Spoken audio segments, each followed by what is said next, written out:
आखिर क्यों अंकिता लोखंडे नहीं गई सुशांत सिंह राजपूत के अंतिम संस्कार में? क्या अंकिता को पता है कि सुशांत की मौत की वजह?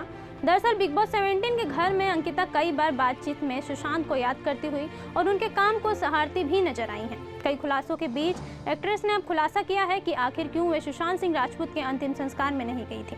बता दें कि हाल ही में बिग बॉस के घर में मुनव्वर फारूकी से बात करते हुए अंकिता ने कहा कि सुशांत का दुनिया से ऐसे जाना मेरे लिए बहुत शॉकिंग था। मैं उसके अंतिम संस्कार पर भी नहीं गई, मैं उसे उस तरह से देख ही नहीं सकती थी, मैं जा ही नहीं पाई, मुझे लगा मैं नहीं देख सकती हूँ।